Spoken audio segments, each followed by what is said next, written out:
شروع کرتے ہیں اللہ کے بابرکت نام سے جو بڑا مہربان اور نہایت رحم والا ہے۔ تمام تعریفیں میرے اللہ رب العزت کے لیے ہیں۔ السلام علیکم لسنرز، میں ہوں آپ لوگوں کی host Nausheen. Welcome to my channel خوفناک کہانی آفیشیل۔ آئی ہوپ آپ سب لوگ خیریت سے ہوں گے، جہاں ہوں گے خوش ہوں گے۔ آج آپ لوگوں کے لیے میں بہت ڈرامنی کہانیاں لائی ہوں جنہیں آپ لوگ بہت پسند کریں گے۔ آج کی پہلی خوفناک کہانی نادیہ شیئر کر رہی ہیں۔ نادیہ کہتی ہیں، میں فیصل آباد کی رہنے والی ہوں اور آج آپ کے ساتھ اپنی زندگی میں پیش آنے والی ایک بہت ہی زیادہ ڈراؤنی کہانی شیئر کرنا چاہتی ہوں۔ آج سے 8 سال پہلے کی بات ہے۔ ہمیں گرمی کی چھٹیاں ہوئی تھیں، تو ہر گرمی کی چھٹیوں میں ہم لوگ نانی اماں کے پاس جایا کرتے تھے۔ نانی اماں بہاول پور میں رہتی تھیں۔ ان چھٹیوں میں نانی اماں جو تھیں وہ میرے بڑے ماموں کے پاس گاؤں میں گئی ہوئی تھیں۔ تو جب ہم لوگ نانی اماں کے پاس گئے تو نانی اماں کے ساتھ ہم لوگ بہاول پور سے آگے میرے بڑے ماموں کا گاؤں تھا، ہم لوگ وہاں پر ان کے ساتھ چلے گئے۔ اس بار کی گرمی گاؤں میں بہت ہم لوگ انجوائے کر رہے تھے۔ وہاں پر بہت زیادہ کھیت کھلیان تھے، بڑے بڑے درخت تھے۔ ہم لوگ شام میں وہاں پر نکلا کرتے تھے، گھوما کرتے تھے۔ ہر طرف وہاں پر ریت اور صحرا ہی تھا۔ دن میں بہت گرمی ہوتی تھی۔ ایک دفعہ ہم ساری کزنز نے مل کر پلان بنایا کہ ہم لوگ آج پھر باہر جائیں گے ذرا۔ میری ایک کزن تھی، وہ کہتی تھی یہاں پر ایک بہت بڑا دربار ہے، درگاہ ہے، ہم لوگ شام کو ادھر چلیں گے۔ ہم لوگ تقریباً عصر کے بعد ساری کزنز نکلی۔ پہلے ہم لوگ ڈیرے پر گئی، نہر پر گئی، بہت ہم لوگوں نے انجوائے کیا۔ نہر کو کراس کر کے جب ہم لوگ اس درگاہ کی طرف جا رہی تھیں، درگاہ کافی زیادہ دور تھی۔ ہر طرف صرف وہ ویرانے اور جیسے صحرا تھے وہی تھے۔ جب ہم لوگ درگاہ کے پاس پہنچے، ہم لوگوں کو بہت سخت پیاس لگی ہوئی تھی۔ وہاں پر درگاہ کی پچھلی سائڈ پر ایک بہت بڑا کنواں بھی تھا۔ ہم لوگوں کی کزن نے بتایا یہاں پر ایک بہت بڑا کنواں بھی ہے۔ مجھے کنواں دیکھنے کا بہت شوق تھا۔ میں نے اپنی کزن سے یہ کہا کہ چلو پہلے کنویں پر چلتے ہیں، پھر درگاہ پر آئیں گے۔ اس نے کہا کہ اس کنویں کی طرف ایسے کوئی جاتا تو نہیں ہے، ہم لوگ کبھی بھی نہیں گئے، لیکن آج میں بھی تمہارے ساتھ چلتی ہوں، چلو میں بھی دیکھ لیتی ہوں۔ ہم لوگ جیسے ہی کنویں کی طرف جانے لگے، وہ حصہ بالکل ہی بیک سائڈ پر تھا اور کافی زیادہ چلنا پڑا ہم لوگوں کو۔ ریت میں ہم لوگوں کے پاؤں سارے بھرے ہوئے تھے ریت سے۔ جب ہم لوگ اس کنویں کے پاس جانے لگے، اس کنویں کو لوگوں نے چاروں طرف سے جیسے سوکھے درخت کاٹ کر پھینکے ہوتے ہیں، جیسے اس کا راستہ بند کیا ہوا تھا۔ بڑی مشکل کے ساتھ ان کٹے ہوئے درختوں کے اوپر چڑھ کر بالآخر ہم لوگ کنویں کے پاس پہنچ ہی گئے۔ کنواں بہت زیادہ بڑا تھا، اس کی سائڈوں پر اور بھی بڑے بڑے درخت بھی تھے۔ وہ جگہ ساری درختوں سے گھری ہوئی تھی، بہت ٹھنڈی جگہ تھی۔ وہاں پر بہت زیادہ ایسے موسم تھا جیسے وہ صحرا کا حصہ ہے ہی نہیں، اس طرح کی وہاں پر ٹھنڈ تھی۔ تو جب ہم لوگ کنویں کے پاس پہنچے، کنویں میں پانی تھا لیکن بہت گہرا پانی تھا۔ اس سے پہلے کہ ہم لوگ وہاں سے پانی پیتے، ابھی ہم لوگ کنویں کے اوپر جھک کر دیکھ ہی رہے تھے کہ اس کے اوپر جو درخت تھے وہ درخت بہت زور سے ہلنے لگ گئے۔ 2 درخت تھے جن کی چھاؤں اس کے اوپر آئی ہوئی تھی، وہ درخت زور زور سے جھولنے لگے، جیسے ایک دم آندھی آتی ہے اور درخت جھولتے ہیں۔ ہم لوگ بڑے ڈر کے کہ پتہ نہیں درخت کو کیا ہوا ہے۔ ہم لوگ پیچھے ہٹ کر دیکھنے لگے کہ درخت کے اوپر کوئی ہے تو نہیں، وہاں پر کوئی بھی نہیں تھا۔ ہم لوگوں نے ایک پتھر اٹھا کر کنویں میں پھینکا۔ جب ہم لوگوں نے پتھر کنویں میں پھینکا، ہمیں ایک چھوٹی بچی کے رونے کی آواز آنے لگ گئی۔ باقاعدہ ایسا لگا کہ جیسے کوئی چھوٹی بچی ہے اور وہ رو رہی ہے۔ ہم لوگوں نے ادھر ادھر دیکھا، ہمیں کوئی بچی نظر نہیں آئی۔ ہم لوگ تو ڈر گئیں۔ ہم لوگ 4-5 لڑکیاں تھیں، میری کزن تھی، اس کی کچھ سہیلیاں بھی تھیں۔ تو ہم لوگوں نے کہا کہ پتہ نہیں یہاں پر یہ کون رو رہا ہے کون نہیں۔ وہ ان میں سے ایک لڑکی کہتی کہ مجھے لگتا ہے یہاں پر جنات ہیں، چلو واپس چلتے ہیں۔ اس نے ہمیں ڈرا دیا۔ میں نے اسے یہ کہا کہ نہیں، کوئی جنات وغیرہ نہیں ہوتے، ویسے تم لوگ وہم کرتے ہو سکتا ہے یہاں پر کوئی بچی ہو۔ میں نے ایسا کیا، میں نے ایک اور پتھر بیچ میں پھینکا۔ اب جب میں نے پتھر پھینکا تو کنویں کے اندر سے بچی کے رونے کی آواز آئی۔ اب ہم لوگ بہت زیادہ ڈر گئے، ہم لوگ فوراً پیچھے ہٹی۔ جیسے ہی ہم لوگ انہی کٹے ہوئے درختوں پر بھاگنے لگی، میری کزنز اور اس کی سہیلیاں آگے تھیں، میں بالکل پیچھے تھی۔ تو جب میں نے اس درخت کے اوپر پاؤں رکھا تو مجھے پیچھے سے کسی نے باقاعدہ پکڑا۔ میں نے پیچھے پلٹ کر دیکھا تو وہاں پر ایک چھوٹی سی بچی تھی، 5-6 سال کی ہوگی۔ وہ بچی رو رہی تھی اور ایسے لگ رہا تھا جیسے اس کو بہت تکلیف ہو رہی ہے، اور وہ مجھے بار بار کہہ رہی تھی کہ تم نے مجھے کیوں مارا ہے۔ میں نے اسے یہ کہا کہ میں نے تو تمہیں مارا ہی نہیں، میں تو تمہیں جانتی بھی نہیں ہوں، تم کون ہو کون نہیں۔ میں بہت زیادہ ڈر گئی۔ میں نے ایک زوردار اس کا ہاتھ چھڑوا کر اس کو پیچھے کیا، وہ کنویں کی دیوار کے ساتھ لگی اور غائب ہو گئی۔ یہ ہم نے اپنی آنکھوں سے منظر دیکھا۔ ہم لوگ اتنی ڈری کہ ہم لوگوں نے وہاں سے بھاگنا شروع کر دیا. میں وہاں پر کٹے ہوئے درختوں کے اوپر 2 بار گری بھی صحیح. باقاعدہ مجھے لگا مجھے کسی نے دھکا دیا ہے، لیکن وہ بچی کون تھی، کہاں سے آئی، ہمیں نہیں پتہ. ہم لوگ وہاں سے بھاگتی بھاگتی درگاہ کی طرف آ گئی. وہاں پر کافی زیادہ رش تھا، لوگ تھے. ان لوگوں نے جب ہمیں دیکھا کہ یہ تو ایسے بھاگتی ہوئی آئی ہیں، پتہ نہیں ان کو ہوا کیا ہے. وہاں سے کچھ عورتیں تھیں گاؤں کی، وہ پوچھنے لگی کہ تم لوگ کیوں ایسے بھاگ رہی ہو، تم لوگوں کو کیا ہوا ہے. وہ جو عورتیں تھیں وہ میری کزن سے باتیں کر رہی تھی، وہ ان کو بتا رہی تھی، اس کی سہیلیاں بتا رہی تھی. میں پیچھے تھی، ابھی بھی مجھے ایسے لگ رہا تھا کہ میرے پیچھے کوئی بھاگ رہا ہے. میں پیچھے پلٹ پلٹ کر دیکھ رہی تھی.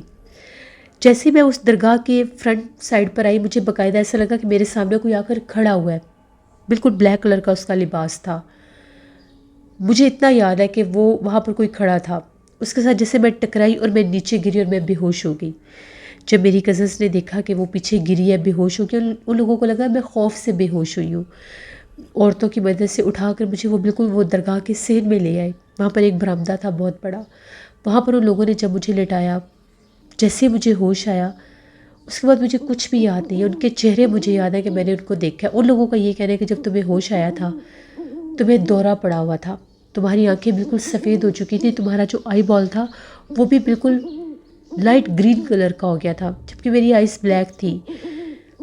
میں نے اونچی آوازوں میں غرانا شروع کر دیا، بولنا شروع کر دیا. ان لوگوں کو میں مارنے کے لیے آگے لپک رہی تھی. تو وہاں پر اسی درگاہ پر ایک بزرگ تھے. انہوں نے یہ کہا کہ اس کو فی الحال چھوڑ دو، اس کو ہاتھ نہ لگاؤ، اس کے اوپر کسی مخلوق کا بسیرا ہے. اب میری کزن تو رونے لگی، اس کی وہ جو فرینڈس تھی وہ بھی ڈر گئی. ان لوگوں نے بتایا کہ ہم لوگ تو ایسے درگاہ کے جو پچھلی سائڈ پر کنواں ہے، ہم لوگ وہاں سے پانی پینے گئی تھی. ان بزرگ کا یہ کہنا تھا کہ وہاں پر ایک بہت سخت چڑیل کا بسیرا، اس چڑیل کو اس درگاہ کے کنویں میں یہاں کے پیر صاحب نے ہی قید کیا ہوا ہے. اس درگاہ کے کنویں کی طرف جو کوئی بھی جاتا ہے وہ چڑیل اس کے اوپر اپنا بسیرا کر لیتی ہے. لیکن تم لوگوں نے وہاں پر کچھ اور بھی کیا ہے. ان لوگوں نے بتایا کہ یہ پتھر کنویں میں پھینک رہی تھی تو وہاں پر ہم لوگوں نے ایک بچی کو دیکھا.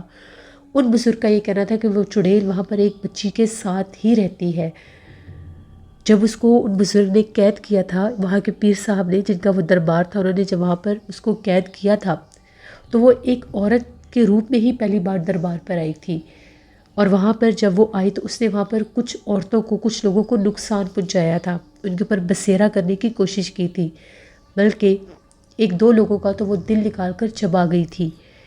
اس کے بعد یہاں کے جو پیر صاحب تھے انہوں نے اس کو اس کنویں کے پاس قید کر دیا تھا. اس کنویں سے باہر وہ نہیں نکل سکتی، وہ اس کنویں کے اندر اور ان درختوں کے اوپر اس کا بسیرا ہے. اس لڑکی نے جو پتھر مارے ہیں وہ اس کے بچے کو لگے ہیں، جس کی وجہ سے وہ اس کے پیچھے، اس کے جسم میں اس وقت وہ موجود ہے. میری کزن کہتی ہے کہ ہم نے بہت زیادہ ہمت کی کہ ہم تمہیں پکڑ سکیں، لیکن تم کسی کے کنٹرول میں نہیں تھی. تم عجیب و غریب طرح سے ہنستی جا رہی تھی، سر نیچے کر لیا تھا. پھر میری کزن جو تھی وہ گھر گئی، گھر والوں کو بلا کر لائی. امی وغیرہ آ گئے، سب آ گئے، نانی اماں آ گئی، میری ممانی آ گئی. سب بہت زیادہ ڈرے ہوئے تھے کہ پتہ نہیں اب کیا ہوگا کیا نہیں. میں اپنے کنٹرول میں نہیں تھی، نہ ہی مجھے پتا تھا کہ میرے ساتھ کیا ہو رہا ہے. وہ لوگ بہت کوشش کرتے تھے کہ مجھے وہاں سے گھر لے کر جا سکے، کیونکہ وہ چڑیل وہاں پر قید تھی، وہ مجھے وہاں سے جانے نہیں دے رہی تھی، اس کا میرے اوپر بسیرا تھا. وہ بزرگ نے یہ کہا کہ یہ اتنی آسانی سے گھر نہیں جائے گی، اگر یہ گھر چلی بھی گئی تو یہ رات کو بھاگ کر اسی کنویں پر آ جائے گی، کیونکہ وہ جو چڑیل ہے وہ یہاں پر قید ہے اور وہ اس درگاہ کی حدود سے باہر نہیں اس کو جانے دے گی اور نہ ہی وہ جا سکتی ہے. اب میری نانی اماں نے یہ کہا کہ اب ہم کیا کریں، کیسے اس کو لے کر جائیں گے ہم لوگ گھر. جو بزرگ تھے انہوں نے یہ کہا کہ یہاں کے جو پیر صاحب ہیں ان کے صاحبزادے آئیں گے، وہ اس کو دم وغیرہ کریں گے، کوئی تعویذ دیں گے تو یہ گھر جا سکتی ہے. اب وہ جو پیر صاحب تھے ان کا جب پتہ کروایا گیا تو انہوں نے شام کو آنا تھا. رات تقریباً ہونے والی تھی، مغرب ہو چکی تھی. میری کزن، میری ممانی، امی، نانی سب وہیں پر تھے.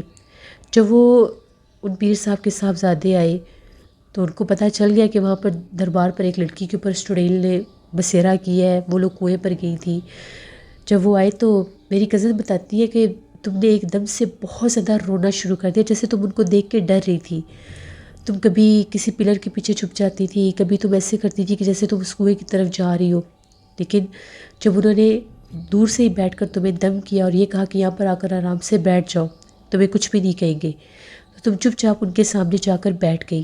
تم نے سر نیچے جھکایا ہوا تھا اور تمہارے گلے میں سے عجیب و غریب آوازیں نکل رہی تھی. انہوں نے کچھ پڑھائی کی اور پوچھا کہ کیوں اس کو تنگ کر رہی ہو، تو تمہاری آواز میں کوئی اور بول رہا تھا، وہ بھی عورت ہی تھی لیکن آواز بالکل بدلی ہوئی تھی، اور تم یہ کہہ رہی تھی کہ اس نے میری بیٹی کو مارا ہے، اس نے کنویں میں پتھر پھینکے تھے جس سے میری بیٹی زخمی ہو گئی ہے، میں اس کو نہیں چھوڑوں گی، جب سے آپ نے مجھے اس کنویں پر قید کیا ہے میں نے کبھی کسی کو نقصان نہیں دیا، نہ ہی کبھی کنویں کے پاس کوئی آتا ہے۔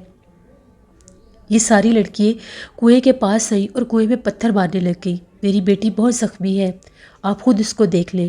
ان بزرگ نے یہ کہا کہ اس کو نہیں پتہ تھا کہ وہاں پر تمہارا بسیرا یہ تمہیں قید کیا گیا ہے، اس نے جان بوجھ کے نہیں کیا، اس کو چھوڑ دو۔ اس کا یہ کہنا تھا کہ میں اس کو ایسے نہیں چھوڑوں گی، اس کو معافی مانگنی ہوگی، اگر یہ وہاں پر کنویں پر آ کر معافی مانگے گی اس کے بعد میں اس کو چھوڑ دوں گی۔ لیکن بعض اوقات یہ جنات جو ہوتے ہیں، یہ مخلوقات ہوتے ہیں، یہ اس انسان کو نقصان پہنچا دیتے ہیں جو ان کے ٹھکانے پر معافی مانگنے کے لیے جاتا ہے۔ پھر وہ جو بزرگ تھے انہوں نے دم کیا، دم کر کے ایک تعویذ میری کزن کی کلائی پر باندھ دیا۔ پہلے تو وہ کلائی پر تعویذ باندھتی ہی نہیں تھی، بڑی مشکل کے ساتھ جب انہوں نے دم کیا تو اس کی کلائی پر تعویذ باندھا گیا، اور میری کزن کو باقاعدہ انہوں نے یہ کہا کہ اب تم نے کنویں کے پاس جانا ہے۔ وہ جو بزرگ تھے جو وہاں پر دربان تھے وہ بھی ساتھ گئے، ہم لوگ بھی ساتھ تھی، امی نانی اماں سب ساتھ تھے۔ ہم لوگ کنویں کے پاس گئے تو کنویں کے پاس بہت زیادہ روشنی سی لگ رہی تھی۔ وہ جو دربان تھے انہوں نے یہ کہا کہ آگے صرف یہ اکیلی ہی جائے گی، تم لوگوں میں سے کوئی نہیں جائے گا۔ اب میری کزن ایسے آگے جا رہی تھی جیسے اس کو باقاعدہ کوئی بلا رہا ہے، وہ بار بار یہ کہہ رہی تھی کہ ہاں میں آ رہی ہوں۔ وہ چلتی ان سے باتیں کرتی ہوئی جا رہی تھی، وہ درخت کے اوپر یوں چل رہی تھی جیسے ہم لوگ زمین پر چلتے ہیں، اسے فیل ہی نہیں ہو رہا تھا کہ وہاں پر وہ کٹے ہوئے درخت ہیں، ان کے اوپر اتنے کانٹے تھے، تو وہ پھر بھی ان کے اوپر چلتی ہوئی گئی۔ اس نے وہاں پر باقاعدہ وہ بیٹھ گئی جیسے وہ کسی سے معافی مانگ رہی تھی، پھر اس نے رونا شروع کر دیا، پھر ایک دم سے جیسے اس کو کوئی جھٹکا سا لگا اور اس نے ادھر ادھر دیکھا، جب اس نے پیچھے پلٹ کر ہم لوگوں کو دیکھا تو اس نے اپنی امی کو آواز دی اور چیخیں مارتے ہوئے اپنی امی کی طرف بھاگی، اور پھر وہ وہیں پر گری اور بے ہوش ہو گئی۔ وہ جو دربان بزرگ تھے انہوں نے یہ کہا کہ اس مخلوق نے اسے چھوڑ دیا کیونکہ اس کی کلائی پر تعویذ تھا، اگر تعویذ نہ ہوتا تو اس نے اسی چڑیل نے اس کا دل نکال کر ابھی کھا جانا تھا۔ پھر اس کو وہاں سے اٹھایا تو دربار کے اگلے حصے پر لے کر آئے۔ وہ جو پیر صاحب تھے انہوں نے پانی دم کر کے اس کے منہ پر چھینٹے مارے بہت زور سے۔ میری کزن اٹھ کر بیٹھ گئی، وہ بہت ڈری ہوئی تھی اور وہ بار بار یہ کہہ رہی تھی کہ میں نے وہاں پر بہت بھیانک چہرے والی ایک عورت کو دیکھا ہے، اس کے ساتھ ایک بچی بھی تھی، میں ان سے معافی مانگ رہی تھی کہ مجھے جانے دو۔